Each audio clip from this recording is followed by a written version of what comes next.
Hey everybody, I just wanted to give a brief overview of kind of what I expect for assignment 2 for Moore College AGA 304. So specifically, let me just hit the open here and let me go back to Moore. So if I go to assignment 2, it says from last week with the art that you made, try to make a Unity version of what you made last week. So you can work in groups, you can pick one of them, you could try something new, though you need to make new screens for it. But basically, pick a concept you did last week in your visual prototypes or of your mock-ups, and try to turn that into a Unity mock-up instead. So placing the elements in Unity and seeing how close you can get to the original concept. So for some people it might be easier because they had a minimal UI and they just had two little buttons in the top left, and some people it might be more tricky, but really it's as hard as you make it, because you can use very rough screen placements, or you can try to be fancy about it and like actually use buttons and all that type of thing. You can stop after maybe 3 screens, preferably those screens be in different scenes so that I can open each scene and see what you did, and then we can talk about how to bring them all together later.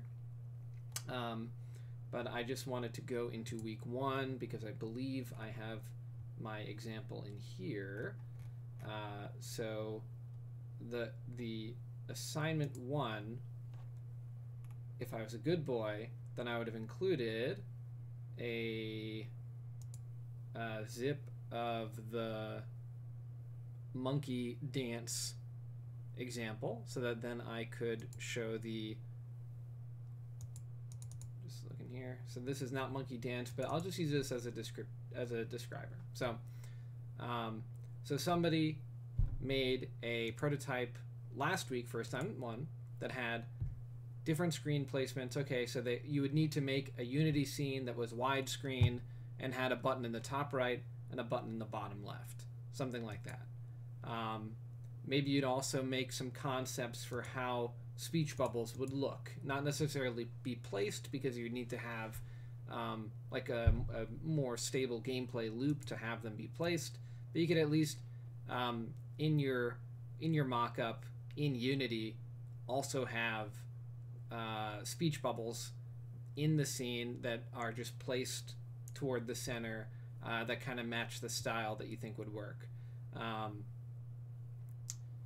If you want, you could set it up so that when you click on one, because I think in my first lab I talk about how to make buttons functional, or in lab week 2 I show how to make buttons functional inside of Unity. So you could set it up so that you click on the dialogue that you placed and it'll replace it with a different dialogue, if you want. You could mock up, I wouldn't know how to mock up this screen since it's more 3D.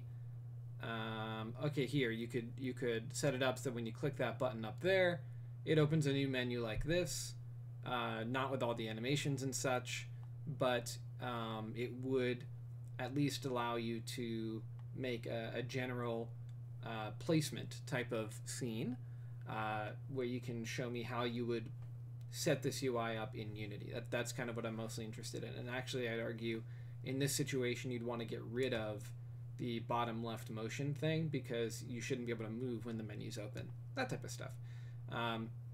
Each in their own scene, unless you feel brave in trying to seam them all together by using my Lab 2 tutorials. And with that out of the way, you could try mocking up stuff like this, though I imagine you would want more mentorship if you wanted to do something so ambitious, though I'm of course happy to sit with you and talk about how I might do it.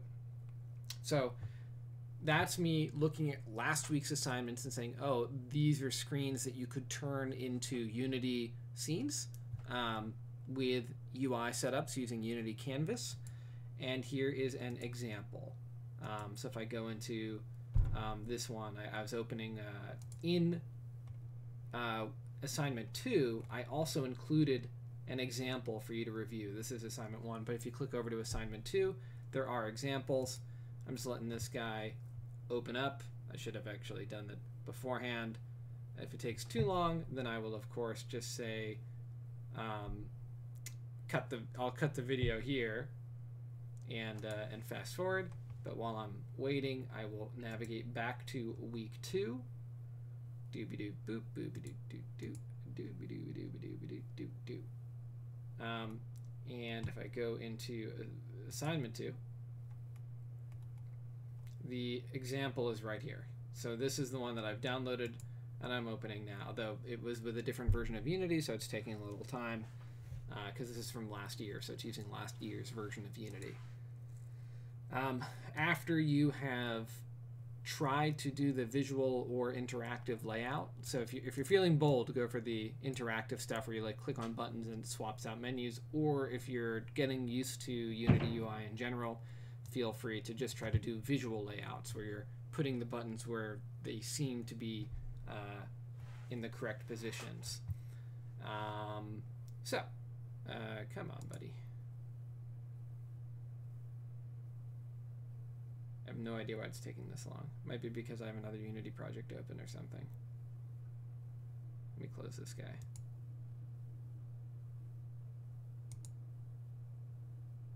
You can do it.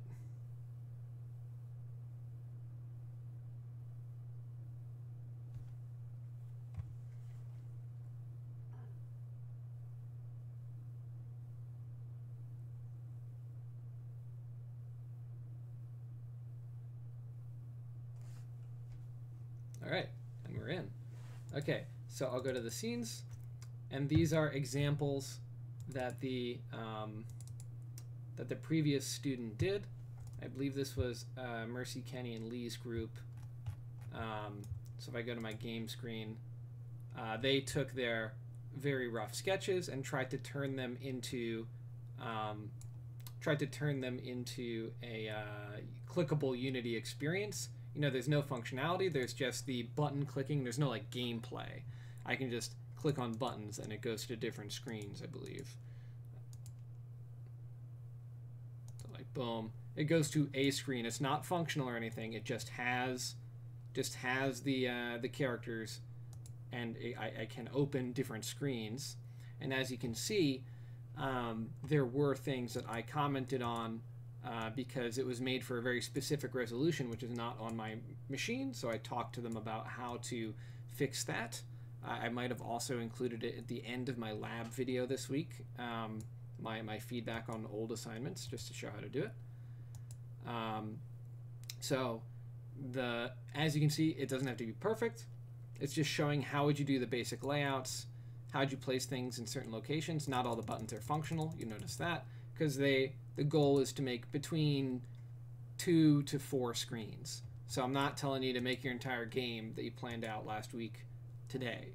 I'm just saying of your prototype screens that you made mock-ups of in 2D last week on like just the Photoshop or whatever art program, bring it into Unity, see if you can make it a functional experience in terms of navigation. So like right now, another thing I noticed is I can't actually go back to the main menu. So I have to stop and go back here. Boink. So get out of here. So yeah, that's that. So we had 3 screens here. They made the basic layout for Monkey See, Monkey Dance's title screen. Then they went to start, and they have the main gameplay where you're doing the dance off, and then they had the shop and the options. That's 4 screens altogether. And I'm asking between 2 and 5, depending on how complicated your screens are. Well, I hope that did clarify things a little bit. And they actually even used my menu controller from that lab too, which you are, of course, free to do. It's a very useful, handy little package of controls that I make for you, so you can bring them in. And I hope that made things a little better for you guys. And just let me know if you have more questions. I'm always happy to answer, and I'm always happy to have a one-on-one if you have any more technical questions about issues that you're running into. All right, have a good one. Bye.